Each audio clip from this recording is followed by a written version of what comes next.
오늘은 그리스도의 언어 생활이라는 제목을 가지고 함께 말씀을 나눌 텐데, 공자는요, 이 제자들에게 이런 이야기를 했어요. 3, 4 일언하고 3, 4 일행하라. 이런 이야기를 했는데, 한마디 말하기 전에 3번 생각을 하고, 한 번 행동하기 전에 3번 생각하라. 라는 뜻입니다. 곧 아무 말이나 해서는 안 되고, 또 말을 할 때는요, 이제 상대방의 입장을 생각하고 이야기할 것을 이렇게 제자들에게 요청을 했어요. 우리가 한 번 생각하고 3번 말하는 사람과 3번 생각하고 한 번 말하는 자, 어떤 사람이 더 현명한 말을 할까요? 당연히 후자일 겁니다. 근데 우리는 이 가까운 사람과 대화를 나눌 때 가깝다는 이유로 아무렇게나 이야기를 해서 상대방에게 상처를 주는 경우가 많이 있습니다.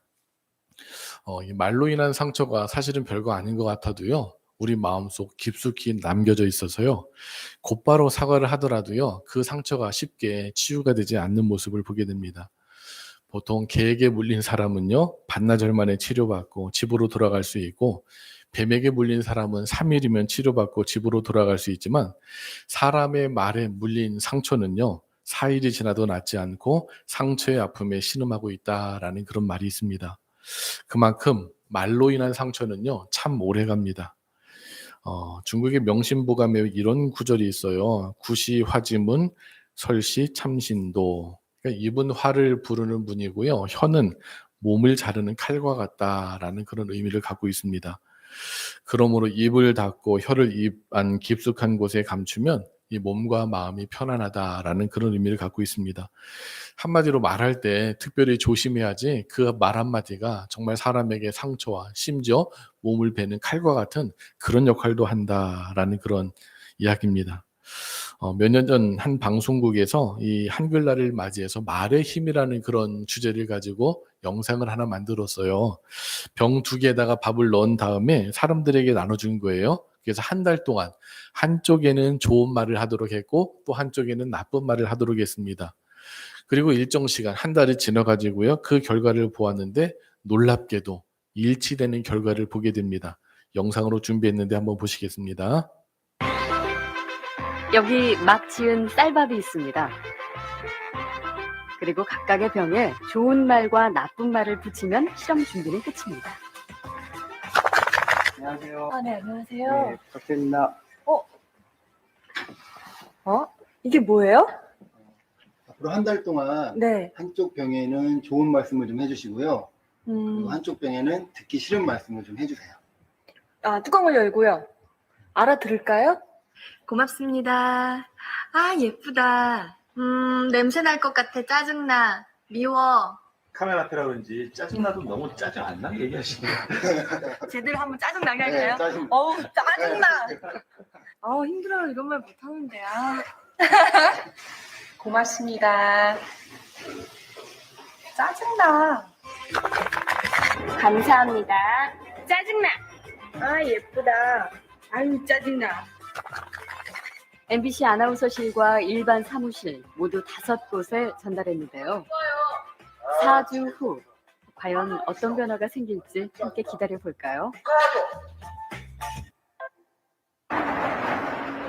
4주 후. 안녕하세요. 안녕하세요. 찾아왔습니다. 맡기신 물건이요? 이거죠? 그리고 여기요. 두 눈을 믿기 힘들 정도로 차이는 분명했습니다. 고맙습니다는 예쁘잖아요. 하얗고 뽀얀 곰팡이가 많이 생기긴 했는데 하얗고 뽀얀 곰팡이가 있고요. 이거는 좀 짜증나는 곰팡이가 생겼달까? 이 붙은 이름 그대로 따라간 것 같아요. 좋은 말을 들려준 쌀밥에선 구수한 누룩 냄새가 났지만 나쁜 말을 들려준 쌀밥은 썩어버렸습니다. 대체 어떻게 했길래 이런 차이가 난 걸까요? 사랑해 사랑해 너무 예쁘다 고맙습니다 다다다다다 쏘아붙고요. 그리고 나서 가끔 얘 보잖아요. 그럼 많은 얘기도 안 했어요. 너무 미워 짜증나 이렇게 하고 딱 놓거든요. 근데 저도 진짜 신기한 거예요. 차이가 이렇게 확연하게 보이니까. 저 사실 처음 이 실험 의뢰를 받았을 때 반신반의했거든요. 이 말 한마디로 이렇게 차이가 생길까? 근데 눈으로 딱 보니까 저도 사실 좀 안 믿겨지고요. 신기하죠.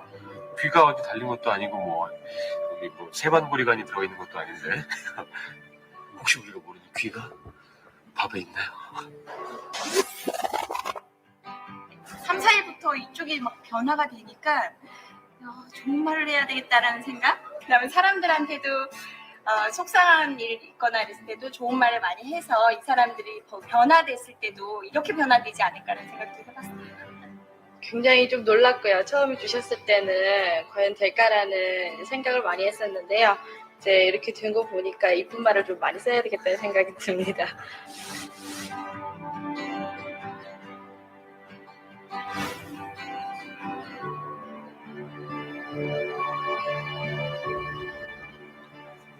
밥풀이 한 달 동안 겪은 일을 기록한 사진인데요. 그 결과가 바로 여기 있습니다. 단지 좋은 말과 나쁜 말을 들려줬을 뿐인데 보이시죠? 이렇게 색깔이 확연하게 구분될 정도로 다르게 변해버렸습니다. 이게 만약 밥풀이 아니고 우리의 가족이나 친구 혹은 직장 동료였다면 어땠을까요? 건강한 파동과 밝은 에너지를 전해주는 말의 힘을 새삼 깨닫게 됐습니다. 우리의 말과 글을 아끼고 지키는 길, 그 시작은 배설하는 말이 아닌 배려하는 말, 또 어렵고 난해한 글이 아닌 쉽고 편한 글을 쓰려는 노력에서부터 출발하는 건 어떨까요? 저부터 한번 실천해보죠. 여러분, 고맙습니다. 그리고 사랑합니다. 네, 우리도 옆에 있는 분한테 한번 고맙습니다, 감사합니다 한번 해볼까요? 감사합니다. 네, 앞에서 저는 공자의 말과 또 명심보감 또 저 방송국에서 했던 이 말의 힘이 얼마나 강한지 말씀을 드렸어요. 그만큼 사실 우리는 말의 영향에 많은 그런 영향을 받고 있다라는 그런 모습이죠. 유대인의 탈무드에도 보면은요, 이 말에 대한 여러 격언이 있는데 그 중에 몇 가지를 제가 추려봤는데, 말 한마디로 사람을 구하거나 멸망시키는 법이 있다라는 이야기가 있고요. 또 말하기 전에 생각하라. 좋은 말이 들리지 않으면 나쁜 소문이 난다. 잘못된 말은 참 많아도 옳은 말은 하나도 없다. 말은 자유롭지만 철저하게 감독되어야 한다. 이처럼 말은요, 조심해야 한다. 이거는 만국 공통입니다. 그만큼 이 말의 문제는요, 시대와 문화와 환경을 초월한 그런 공통적인 그런 부분이 있습니다. 오늘 말씀, 우리가 야고보서 말씀을 읽었는데, 오늘 말씀도 이 말의 힘을 이야기하면서 우리에게 말 조심할 것을 이야기를 하고 있어요. 내용도 어렵지 않습니다. 그냥 한번 읽어보면 이런 내용이구나.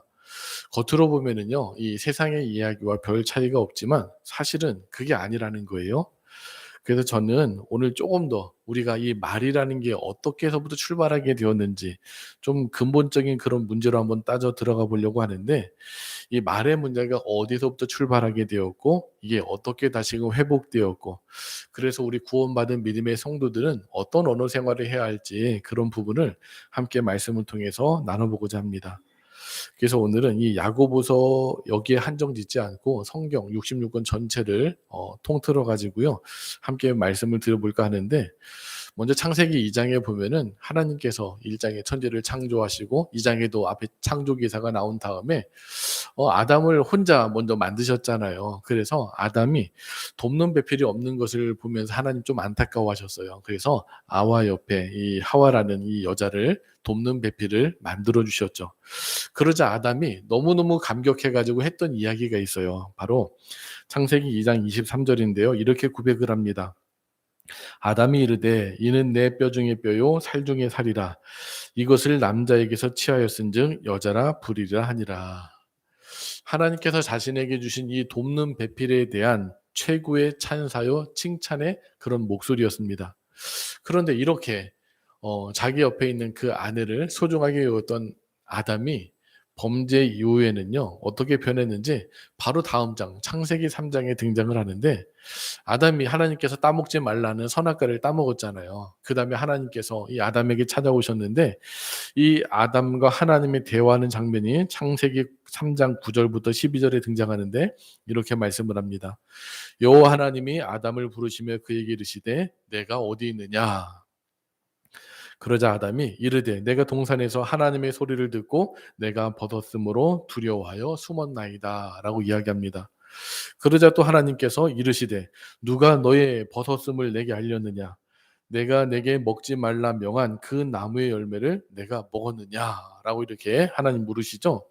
그러자 아담이 이렇게 이야기합니다. 하나님이 주셔서 나와 함께 있게 하신 여자가 그가 그 나무 열매를 내게 주므로 내가 먹었나이다 라고 이렇게 고백을 합니다. 이 말씀을 통해서 범죄 후에 인간에게 나타나는 두 가지 커다란 특징이 있습니다. 하나는 뭐냐면 두려움을 느끼게 되었다는 거예요. 범죄를 저질렀으니까 그거에 대한 두려움을 느끼게 되었고, 두 번째로는요, 핑계를 대고요, 내가 지은 죄에 대한 책임을 전가시켰다라는 거예요. 저는 이 중에 이 두 번째에 대해서 말씀을 드리고 싶은데, 하나님이 왜 아담에게 먹지 말라 이 선악을 알게 하는 나무의 열매를 먹었느냐라고 이렇게 하시자 12절에서 아담은요, 하나님이 주셔서 나와 함께 있게 하신 여자, 그가 그 나무 열매를 내게 주어서 먹었습니다 라고 이야기합니다. 이는 아담이 범죄하고 나서 처음으로 하나님의 질문 앞에 그가 타락한 심성을 가지고 이야기했던 그런 자기 표현이에요.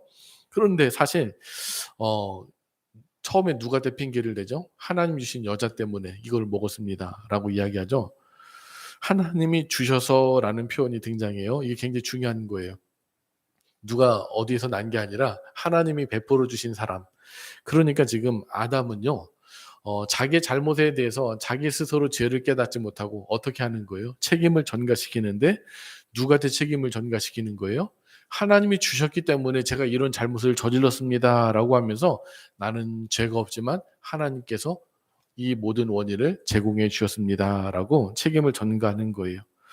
그래서 인간은요, 범죄한 후에는 자신의 죄를 깨닫지 못하고요, 오히려 원망하고 책임을 전가하는 그런 모습으로 나아가게 되는데, 그걸 무엇을 통해서 표현을 했냐면 바로 입을 통해서 그렇게 죄의 모습을 표현하게 되었다는 겁니다. 그러니까 이 죄 때문에 하나님과 단절됐는데, 단절된 사람의 그런 상태가 무엇이냐? 입술로 범죄한다라는 겁니다. 그러니까 그 다음부터 계속해서 그 입술이 문제가 참 많았죠. 로마서 3장에 보면은요, 타락한 인간에 대해서 시편의 여러 말씀들을 인용하면서 이렇게 고백을 합니다. 그들의 목구멍은 열린 무덤이요 그 혀로는 속임을 일삼으며 그 입에는 독사의 독이 있고 그 입에는 저주와 악독이 가득하고. 입술에는 독사의 독이 있다라 그랬죠. 아까 말 못하는 그 쌀밥에도 입으로 이야기했을 때 어떤 모습이 등장했어요. 칭찬과 저주의 말에 분명히 차이가 있었죠. 이런 이야기가 있더라고요. 어떤 며느리가 있었대요. 아주 오랜 동안 시집살이를 해가지고 정말 힘든 그 삶을 살았는데, 그래서 이 며느리가 방법을 하나 터득했는데 장독대를 열고 거기다가 그냥 실컷 자기 시어머니 욕을 했대요.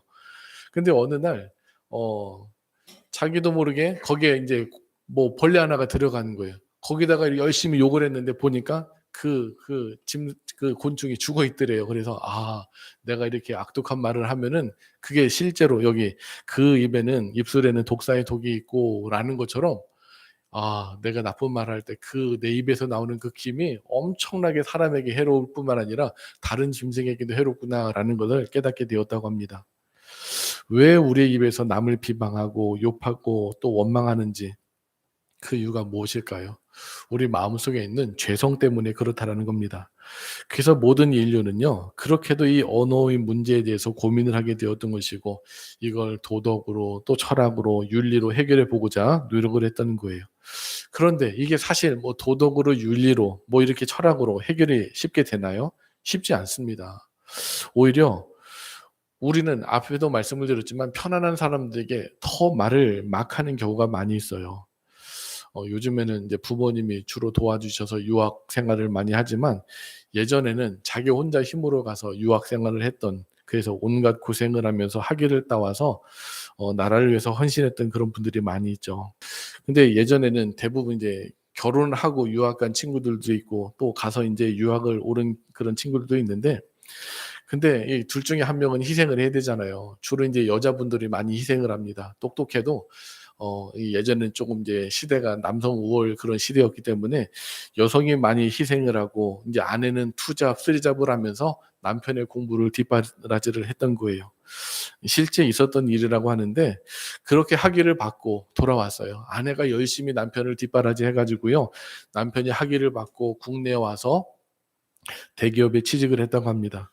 그리고 이제 어느 정도 이제 먹고 살만하게 되었어요. 근데 어느 날 이 부부가 부부싸움을 하게 된 거예요. 근데 아무리 부부싸움을 하더라도 할 말이 있고 안 할 말이 있잖아요. 그런데 이 남편이 아내에게 이렇게 이야기했다고 합니다. 너 같은 건 이제 필요 없어. 라고 이야기를 했대요.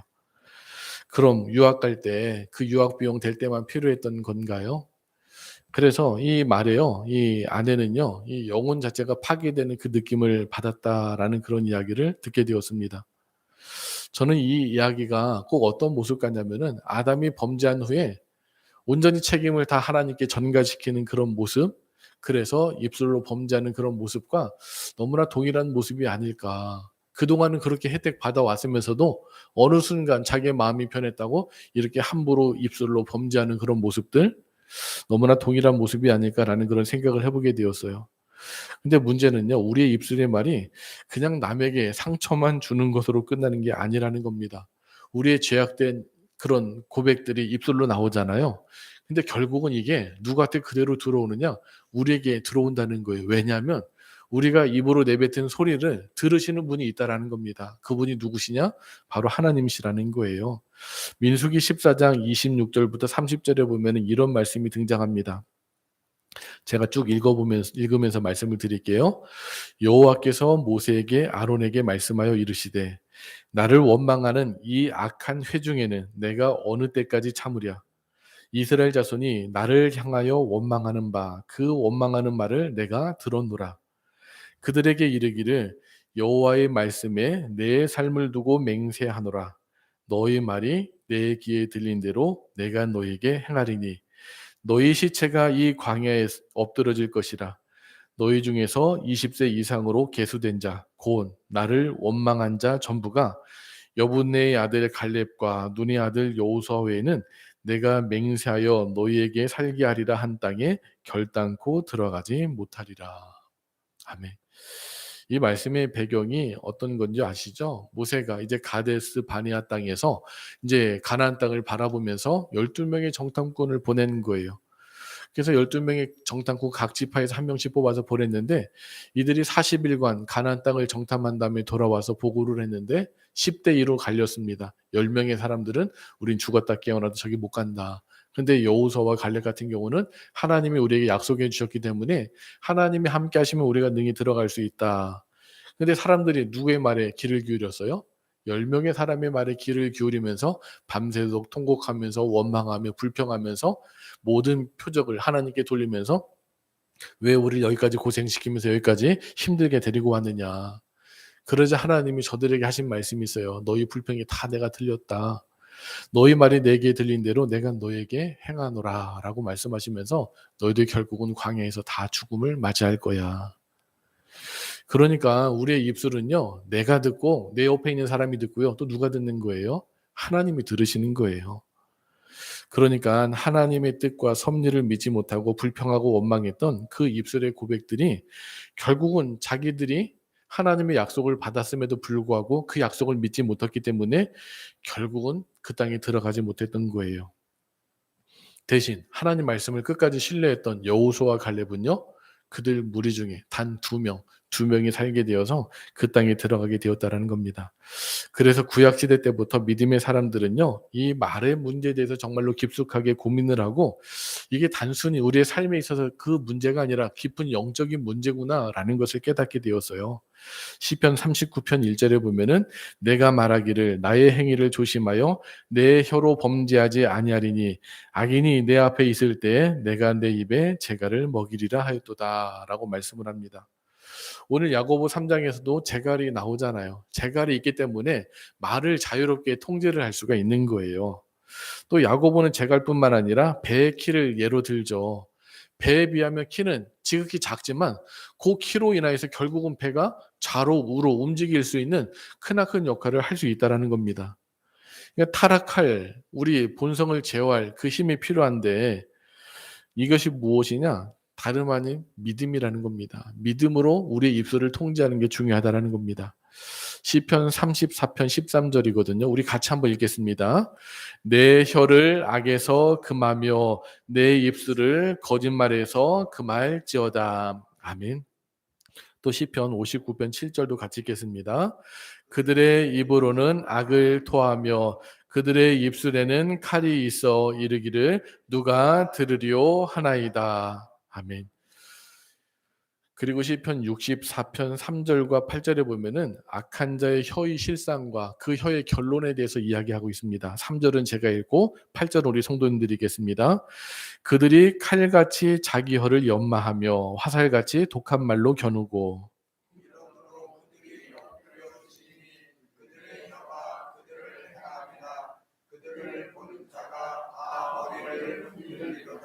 아멘. 네.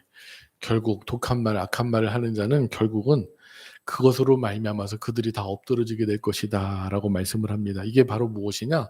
타락한 인간의 혀의 모습이라는 거예요.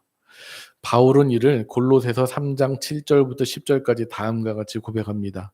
우리 이거 말씀 한 절씩 교독하여 읽도록 하겠습니다. 너희도 전에 그 가운데 살 때에는 그 가운데서 행하였으나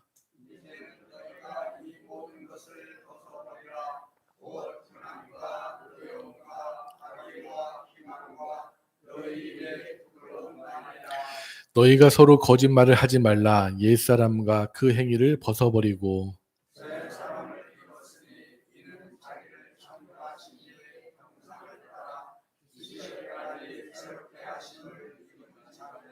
아멘.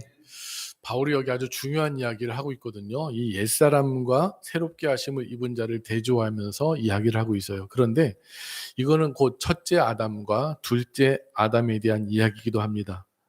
첫째 아담은요, 자기가 범죄했을 때 이 책임을 전가시켰죠. 그런데 둘째 아담인 예수님은요, 십자가에서 그 모진 고난과 거짓과 불법한 그런 위법 속에서도 잠잠하게 그 모든 것들을 감당하시고 자기를 그렇게 대우한 사람들 욕하지 않으시고 전부 그거를 감당하셨다라는 거예요. 십자가에 죽으시면서까지도요, 저들을 용서하는 기도를 하셨다라는 것입니다. 그러니까 첫째 아담은 책임을 전가했지만 둘째 아담은요 어떻게 하셨나요? 당신이 모든 인류의 죄를 감당하셨다라는 겁니다. 예수님이 그 죄를 책임질 만해서 지신 게 아니에요. 우리의 죄를 용서하시고요. 결국 우리 모두를 구원하시기 위해서 그렇게 하셨다라는 겁니다. 그러니까 첫째 아담은 책임을 어떻게 해서든지 떠넘겼어요. 그렇지만 둘째 아담은요. 그 책임을 다 감당하셨다라는 겁니다. 이것이 무엇으로 시작해서 무엇으로 끝나고 완성이 되었나요? 언어의 타락으로 시작이 되어서 언어의 사랑으로 언어의 승리로 회복이 되었다라는 겁니다. 그러니까 예수님은 십자가 외에 마지막 자리에서조차도 저들을 용서하는 사랑의 승리를 보여주셨습니다. 그러니까 언어 문제는 단순히 우리 인간의 뭐 인격의 문제라든가 품성의 문제 정도로 가벼운 주제로 끝날 것이 아니라 사실은요, 인간의 깊은 영적인 문제 속에서 죄된 그런 문제의 원인 속에서 이것이 출발하게 되었고 예수님의 보혈의 피로 말미암아서 회복될 수 있는 그 가능성이 주어지게 되었다는 겁니다. 그래서 잠언 18장 21절에 보면 이런 말씀이 있습니다. 죽고 사는 것이 혀의 힘에 달렸나니 혀를 쓰기 좋아하는 자는 혀의 열매를 먹으리라. 이렇게 말씀을 합니다. 결국 우리 입술의 고백에 따라서요. 죽고 사는 문제가 결정이 된다. 그래서 바울은 우리 믿음으로 구원받은 자에 대한 그 삶에 대해서 로마서 6장에 대해서 말씀을 하고 있는 부분이 있는데 좀 길지만 이 6절부터 14절까지 제가 읽으면서 설명을 해드리겠습니다. 우리가 알거니와 우리의 옛사람은 아담의 그런 원죄를 이어받은 사람들이에요. 예수와 함께 십자가에 못 박힌 것은 죄의 몸이 죽어 다시는 우리가 죄에게 종노릇하지 아니하려 함이니 이는 죽은 자가 죄에서 벗어나 의롭다 하심을 얻었습니다. 만일 우리가 그리스도와 함께 죽었으면 또한 그와 함께 살 줄을 믿노니 이는 그리스도께서 죽은 자 가운데서 살아나셨음에 다시 죽지 아니하시고 사망이 다시 그를 주장하지 못할 줄을 알미로다. 그가 죽으심은 죄에 대하여 우리 인류의 죄에 대해서 단번에 죽으시며 그가 살아계심은 하나님께 대하여 살아계심이니 이와 같이 너희도 너희 자신을 죄에 대하여는 죽은 자요 그리스도 예수 안에서 하나님께 대하여는 살아있는 자로 여길지어다. 예수님이 우리를 그렇게 해주셨기 때문에 이제는 우리 살아있는 자로 우리는 여기게 된다는 겁니다. 그러므로 너희는 죄가 너희 죽을 몸을 지배하지 못하게 하여 몸의 사욕에 순종하지 말고 우리 13절 14절 같이 읽겠습니다. 또한 너희 지체를 불의의 무기로 죄에게 내주지 말고 오직 너희 자신을 죽은 자 가운데서 다시 살아난 자같이 하나님께 드리며 너희 지체를 의의 무기로 하나님께 드리라. 죄가 너희를 주장하지 못하리니 이는 너희가 법 아래에 있지 아니하고 은혜 아래에 있음이라. 아멘. 여기 13절에 지체라는 단어가 나오죠. 이 지체라는 단어를 혀로 바꾸어서 제가 다시 한번 읽어드릴게요. 또한 너희 혀를 불의의 무기로 죄에게 내주지 말고 오직 너희 자신을 죽은 자 가운데서 다시 살아난 자같이 하나님께 드리며 너희 혀를 의의 무기로 하나님께 드리라. 아멘. 우린 예수님을 통하여서 다시금 거듭난 삶, 새로운 삶을 누리게 되었어요. 그래서 이런 자의 삶은 어떤 삶을 살아야 되느냐? 우리의 혀를 의의 무기로 하나님께 드려야 되는데 그래서 시편 19편 14절에는 이렇게 고백을 합니다. 나의 반석이시오 나의 구속자이신 여호와여 내 입의 말과 마음의 묵상이 주님 앞에 연락되기를 원하나이다. 그러니까 결국 우리의 입술의 고백을 통해서 하나님을 찬양하는 삶을 살아야 된다는 겁니다. 또 시편 63편 3절 우리 같이 읽겠습니다. 주의 인자하심이 생명보다 나음으로 내 입술이 주를 찬양할 것이라. 아멘. 이게 구원받은 자의 입술의 모습이라는 것입니다. 이러한 믿음의 본을 예수님이 우리에게 보여주셨는데 예수님을 가장 잘 따라다녔던 그런 베드로가 어떤 이야기를 하냐면 베드로전서 2장 21절부터 25절에 보면 이렇게 이야기합니다. 제가 읽겠습니다. 이를 위하여 너희가 부르심을 받았으니 그리스도도 너희를 위하여 고난을 받으사 너희에게 본을 끼쳐 그 자취를 따라오게 하려 하셨느니라. 예수님 우리에게 본을 보여주셨다는 겁니다. 그런데 그 본 중에는 언어의 본도 있다는 겁니다. 그래서 22절에 보면은 그는 죄를 범하지 아니하시고 그 입에 거짓도 없으시며 예수님의 입에는 무엇이 없으셨다고요? 거짓이 없으셨다. 또 23절에 보면 욕을 당하시되 맞대어 욕하지 아니하시고 고난을 당하시되 위협하지 아니하시고 오직 공의로 심판하시는 이에게 부탁하시며 친히 나무에 달려 그 몸으로 우리 죄를 담당하셨으니 이는 우리로 죄에 대하여 죽고 의에 대하여 살게 하려 하심이라. 그가 채찍에 맞음으로 너희는 나음을 얻었나니 너희가 전에는 양과 같이 길을 잃었더니 이제는 너희 영혼의 목자와 감독 되신 이에게 돌아왔느니라. 아멘. 주님의 채찍에 맞으심으로 우리는 나음을 얻었습니다. 전에는 우리가 길을 잃은 존재였지만 이제는 영혼의 목자와 감독 되신 주님께 돌아온 상태라는 겁니다. 그렇기 때문에 우리는 둘째 아담 되신 주님의 모습을 본받고 예수님의 그런 언어 생활 또한 따라해야 한다는 겁니다. 그래서 우리는 더 이상 입술의 범죄를 저지르지 않기 위해서 열심히 노력해야 한다는 겁니다. 예수님께서 마태복음에서 이런 말씀을 하셨어요. 마태복음 12장 36절 37절인데 세 번역으로 말씀을 드리겠습니다. 내가 너에게 말한다. 사람들은 심판날에 자기가 말한 온갖 쓸데없는 말을 해명해야 할 것이다. 너는 내가 한 말로 무죄 선고를 받기도 하고 유죄 선고를 받기도 할 것이다. 아멘. 구약에서 이스라엘이 한 이야기를 누가 들으신다고 했죠? 하나님이 들으신다고 그랬죠? 오늘 신약에서도 예수님이 같은 말씀 하시는 거예요. 야, 내가 한 말로 너는 유죄 선고도 받고 무죄 선고도 받을 것이야. 그래서 우리에게 시편 141편 3절 말씀이 필요한데요. 우리 같이 읽겠습니다. 여호와여 내 입에 파수꾼을 세우시고 내 입술의 문을 지키소서. 아멘. 하나님, 제 입술에 파수꾼을 세워주시고 제 입술을 지켜주세요 라는 고백이 필요합니다. 느헤미야가 아닥사스다 왕 앞에 술 따르는 관원으로 있었죠. 아닥사스다 왕은요, 느헤미야를 상당히 총애했습니다. 그런데 어느 날 느헤미야가 자기 고향 소식을 듣고 얼굴에 수심이 가득한 거예요. 이 신하는요, 왕 앞에 근심을 보이면 안 됐습니다. 혹시라도 근심된 얼굴을 보이면 야, 저거 치워하면 당장 죽음이에요. 근데 왕은 너무나 느헤미야를 총애했기 때문에 느헤미야의 얼굴을 자세히 살펴보니까 수심에 가득한 모습이에요. 그래서 느헤미야한테 야, 도대체 무슨 일이냐라고 이렇게 질문을 합니다. 그때 느헤미야는요, 바로 대답하지 않고요, 하늘의 하나님께 묵도했다, 기도했다라는 그런 고백이 등장하거든요. 이 느헤미야 2장 4절에 보면 이렇게 번역을 하는데 새 번역으로 제가 읽어드릴게요. 내가 바라는 것이 무엇이냐 하고 왕께서 또 나에게 물으셨다. 나는 하늘의 하나님께 기도를 드리고 나서 이렇게 이야기하면서 제 열조들이 묻혀있는 그런 조상들이 묻혀있는 땅이 지금 회파되고 성문이 무너졌습니다. 저를 보내주시면 제가 그곳에서 그것을 회복하고 다시금 돌아오겠습니다. 그래서 아닥사스다 왕은요, 이 느헤미야를 예루살렘 총독으로 보낸 다음에 그 성전을 다시금 수리하도록 이끌었다라는 겁니다. 김하중 장로님이라는 분이 있죠. 하나님의 대사라는 책을 쓰신 분인데 이분이 김대중 대통령 당시에 대통령 의전 비서관을 지내기도 했고 또 6년 반 동안 역대 최장기 중국 대사로 일하기도 했습니다.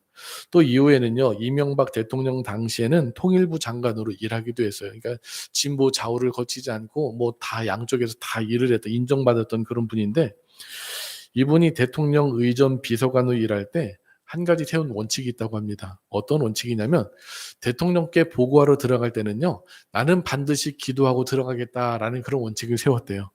근데 인간이다 보니까 깜빡할 때 있잖아요. 그런데 그분은요, 그 어려운 자리에서도요, 솔직하게 제가 뭘 깜빡하고 왔습니다 하면서 다시금 나가서요, 기도하고 들어와가지고요, 보고를 했다라는 그런 이야기가 있습니다. 근데 그 이야기가 어떤 기도를 하고 들어갔냐면, 하나님 오늘도 정직함과 지혜를 주시기 원합니다 라는 그런 기도를 드리고 나서 들어가서 보고를 했다라는 겁니다. 이게 무슨 말일까요? 하나님, 입술에 파수꾼을 허락해 주소서, 제 입을 지켜주소서라고 고백한 기도잖아요. 오늘 본문에도 야고보는요, 7절 8절에서 이렇게 고백을 합니다. 여러 종류의 짐승과 새와 벌레와 바다의 생물은 다 사람이 길들일 수 있고 길들여 왔거니와 혀는 등이 길들일 사람이 없나니 쉬지 아니하는 악이요 죽이는 독이 가득한 것이라. 결국 야고보가 하는 이야기가 무엇일까요? 죄된 본성에서 죄악된 그런 인간에게는 사실은요, 그 힘을 가지고 혀를 길들일 수 있는 사람이 없다라는 겁니다. 그래서 우리에게 무엇이 필요하냐? 믿음이 필요하고요. 내 입술에 파수꾼을 허락해 달라고 주님의 성품으로 이야기할 수 있는 힘을 달라고 기도하는 그런 자세가 필요하다라는 겁니다. 그러니까 하나님과 우리와의 관계가 회복이 되면, 우리가 하나님의 자녀가 되면 당연히 우리 입술의 그런 모습들이 바뀌어야 된다는 것을 말씀을 하고 있다는 겁니다. 그러니까 우리가 말을 하기 전에 항상 깊이 생각하고 기도하는 자세가 필요한데, 미안합니다, 감사합니다, 힘내세요, 당신 때문에 기쁩니다, 사랑합니다, 이런 말들을 우리가 늘 삶 가운데, 회복된 자의 모습 가운데 이런 말들을 해야 할 줄로 믿습니다. 왜냐하면 우리 그리스도의 말에는요, 권능이 있어요. 내가 듣고 내 옆에 있는 사람이 듣고 하나님이 듣고 그대로 행해 주시겠다라고 말씀을 하고 있죠. 우리 그리스도인이 영적인 존재이기 때문에 우리 영적인 존재가 자라나기 위해서는 우리는 어떻게 해야 할까요? 하나님 말씀을 들어야 되는 거예요. 하나님의 말씀을 공급받아야 내 영혼에 힘이 솟고요, 결국 내가 영적인 삶을 살아갈 수 있다는 겁니다. 하나님께서 정말 중요한 말씀을 하셨어요. 이사야서 57장 19절에 보면은 이런 말씀을 해주셨습니다. 우리 중요한 말씀이기 때문에 같이 읽겠습니다. 입술의 열매를 창조하는 자 여호와가 말하노라. 먼데 있는 자에게든지 가까운 데 있는 자에게든지 평강이 있을지어다. 평강이 있을지어다. 내가 그를 고치리라 하셨느니라. 아멘. 결국 입술의 열매를 창조하시는 분이 누구라고요? 바로 하나님이십니다. 그러니까 우리의 입술의 열매를 고칠 수 있는 분도 누구밖에 없다라는 겁니다. 하나님밖에 없다라는 거예요. 그래서 앞에서 살펴본 시인의 고백처럼 여호와여 내 입에 파수꾼을 세우시고 내 입술의 문을 지키소서라고 기도하며 하나님의 도움을 구해야 한다라는 겁니다. 그때 하나님께서 우리에게 평강이 있으라 라고 하면서 우리의 입술의 언어를 회복시켜 주실 줄로 믿습니다. 우리의 상태 어떤 상태일까요? 지금 우리의 상태는요, 우리가 예수님 믿고 거듭난 상태입니다. 그런데 우리는 자꾸 예전의 모습으로 돌아가려는 그런 못된 습관을 갖고 있죠. 그런데 우리는 거듭난 존재로서요, 새로운 피조물로서 주님과 함께 동행하는 삶을 통해서 하나님으로부터 공급받는 그 믿음의 삶의 모습을 통해서 우리 입술의 고백은요, 이제는 믿음의 고백, 다른 사람을 축복하는 고백, 다른 사람에게 진정을 위하는 그런 고백들이 가득 넘쳐나야 될 줄로 믿습니다. 그래서 앞으로는 우리에게 모든 믿음의 성도님들의 입술의 고백은요, 살리는 고백, 생명을 주는 고백, 믿음의 고백들로 가득 넘쳐나시기를 주님의 이름으로 간절히 축원합니다.